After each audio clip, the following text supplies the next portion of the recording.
જય ગૌ માતા, જય ઠાકોરજી, ધનરાજ પ્રાકૃતિક ફાર્મ, નારાયણભાઈ ઓસરા। ચાલો મિત્રો, આજે આપણે જે હોડકાવને કેવી રીતે આપણે ગાભણ થયા હોય તો એને શું કરવું જેથી કરીને વ્યાજમ ઉપર આવે ત્યારે કંઈ તકલીફ ન પડે। આપણે આ ગાને બતાવી હતી બરાબર, અને અત્યારે આવ માથે વળી ગઈ છે અને ફૂલ આવ માથે વળી ગઈ છે અને 2 દી 3 દી જે કાઢી। તો કહેવાનો હેતુ અને મિનિંગ એ છે કે તમે જોઈ શકતા હશો અને એકદમ સરસ મજાના અડર ફિટનેસ અને બોડી ફિટનેસ ઉપર 10મું વેતર વ્યાં આગા બરાબર, 10મું વેતર વ્યાં। તો કહેવાનો આપણો હેતુ અને મિનિંગ એ છે કે મિશ્રી આની વાછડી હતી અને મિશ્રીનો વાછડો આપણે આપણા મિત્ર દેવેનભાઈ સોનીને ત્યાં ગયો છે। તો ચાલો હોડકાની આપણે વાત કરીએ કે જો અત્યારે આ હોડકા છે બરાબર, અને વધારે પડતા લોકો જ્યાં હોડકું ગાભણું થાય ને એ પછી સાચવવાનો તૈયાર કરવા માંડે।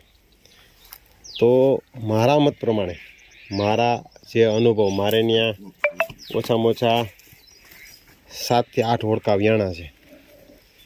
પહેલાં હોડકામાં મેં ભૂલ કરી અને એ પછી એમાં જે નો રિકવરી, કેમ કે પેલું હોડકું વ્યાણું અને દૂધને જે આવ્યું અને એના કારણે દૂધમાં લોહી આવ્યું, તો એના કારણે થઈ અને લોહી બંધ કરવા માટે થઈને એના ઇન્જેક્શન માર્યા। ઇન્જેક્શન માર્યા એટલે દૂધ બારવાના ઇન્જેક્શન મારે, તો એ ઇન્જેક્શન માર્યા એના કારણે થઈ એમાં દૂધ એ વેતર તો ના આવ્યું પણ બીજા વેતર પણ એમાં પ્રશ્ન રહ્યો।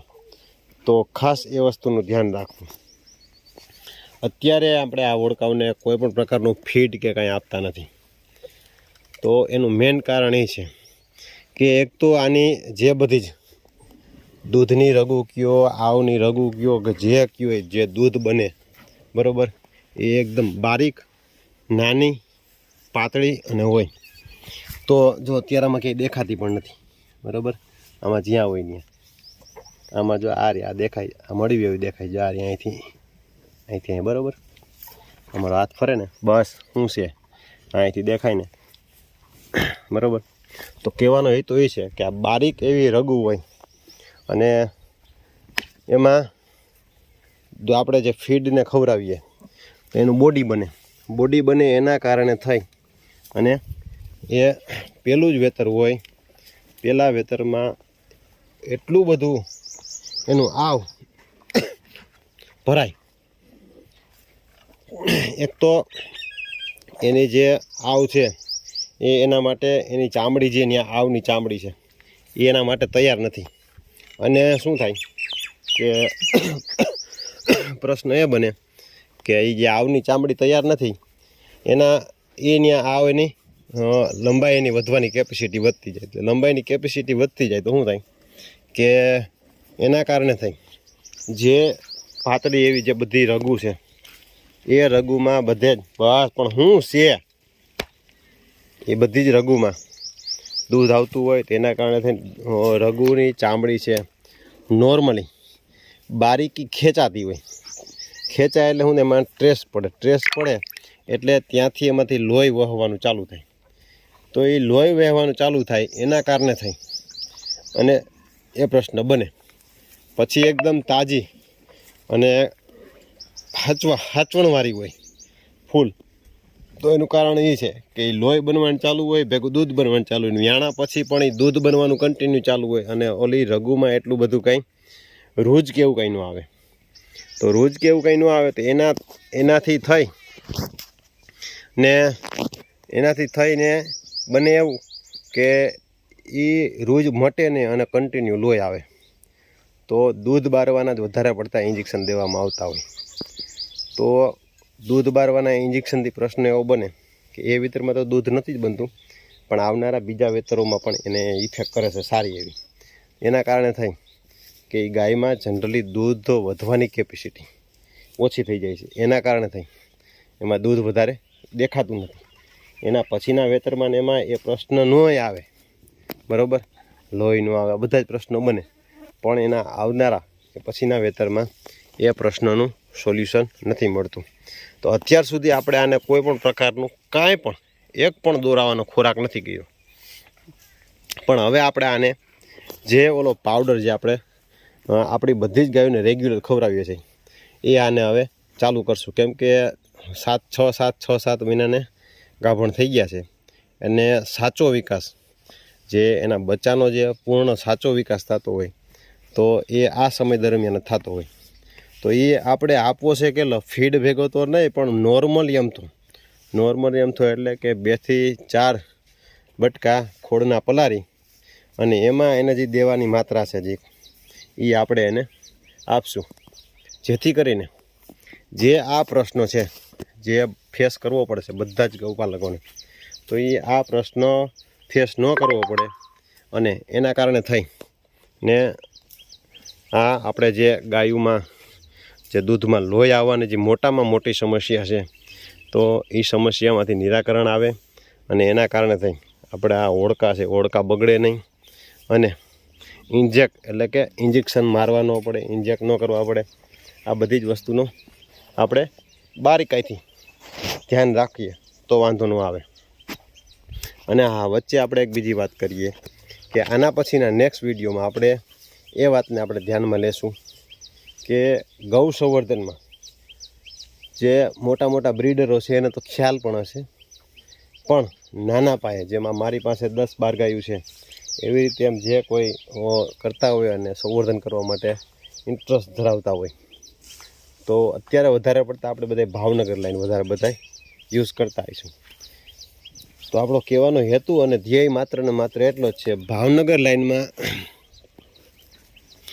જે અત્યારે ઇનબ્રિડિંગની સમસ્યા થવાની છે એ બ્રાઝિલ પણ ફેસ કરે છે. તો એ વિષયની ચર્ચા આપણે આના આવનારા વિડીયોમાં, આના પછીના વિડીયોમાં આપણે કરશું. તો અત્યારે ખાસ હોડકાને જે આપણે તૈયાર કરવા બાબતથી છે અને હોડકા વ્યાહે એના વિડીયો મૂકશું, એ બધી જ વસ્તુ મૂકશું. અને આપણે આને અત્યારથી પાવડર, આજથી કે કાલથી પાવડર ચાલુ કરવાનો. અત્યાર સુધીમાં એને એક પણ પ્રકારની કોઈ પણ મેડિકલ ટ્રીટમેન્ટ આપણે ના કે હીટમાં આવવાની ના કે કોઈ પણ પ્રકારની ટ્રીટમેન્ટ અત્યાર સુધીમાં આપણે એને નથી કરેલી. કેમ કે સમય ઉપર આપણે કૃમિની દવા અને ખોરાક સારો મળતો હોય તો આ બધી જ વસ્તુ એને ફેસ ન કરવી પડે અને કમ્પ્લીટલી સમયે બધું દેખાતું હોય એટલે વાંધો ન આવે. તો આ આપણે હોડકા વિશેની વાત કરી અને આપણે પાવડર ચાલુ કરશું. તો આવનારા સમયમાં જે વસ્તુ ફેસ કરવી પડશે એ આપણે ફેસ નહીં કરવી પડે, જે દૂધમાં લોહી આવવું ને તે. અને આ આપણા અત્યારે તમે 2 હોડકા જોઈ શકતા હશો. આ એક વેતર વ્યાઈ જાય એટલે સારી હાડવાળી ગાયું છે ને એવી ગાયું બની જશે. કેમ કે આની માં જ્યારે વ્યાણીને ત્યારે એટલું હાર્ડ નહોતું, તો અત્યારે સરસ મજાનું હાર્ડ દેખાય છે.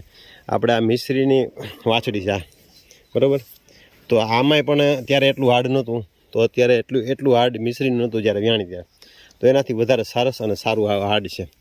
તો વ્યાઈ જાય ને એક વેતર વ્યાઈ જાય ને એ પછી સરસ મજાનું હાર્ડ થઈ જાય બસ. પણ શું છે અને આ છે આપણી પાયલ. તો આ પાયલ લગભગ 1-2 દિવસમાં, 2-3 દિવસમાં વ્યાઈ જાય. અને આપણે જે રીતે વાત કરી હતી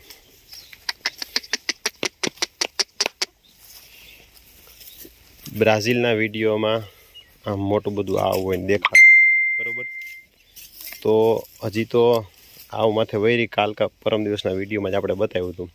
અને 2 દિવસ જાય તો મનમાં હાલી શકશે એવું આવું દેખાવાનું સ્ટાર્ટ થઈ જાય. તો આ બોડી ફિટનેસ અને આ ટાઈમે આ જ્યારે આપણે વ્યાહ એ પછી આપણે આનો મિલ્કનો વિડીયો પણ બતાવશું કે ગાયમાં બ્રીડમાં દૂધ હોય, ફીડ એટલે કે ખાણ ખવડાવવાથી દૂધ એટલું બધું ન બને સમય મર્યાદિત બને.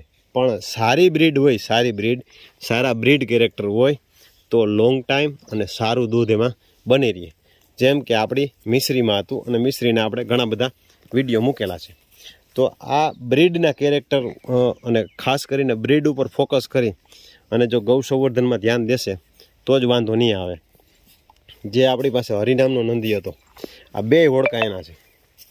તો આ બે ઓળકા ઉપરથી આપણે કહી શકીએ કે ભાઈ સારા નંદીની શું ખાસિયત છે. સારા નંદી હોય તો આનો તમે જોવો તો આમ ડોકી પાસે અને પાછળ કાળો કલર, કેમ કે આના બાપનો બાપ શ્યામ હતો અને આનો બાપ હરી હતો. તો એને પણ આ જ રીતનું ડોકી પાસે એક શ્યામ વર્ણ, શરીરે લાલ અને પાછળ પૂઠું એ શ્યામ વર્ણનું હતું. તો એ કેરેક્ટર આમાં જોવા મળ્યા. અને હજી અહીંયા મારા મિત્ર પાસે જ છે.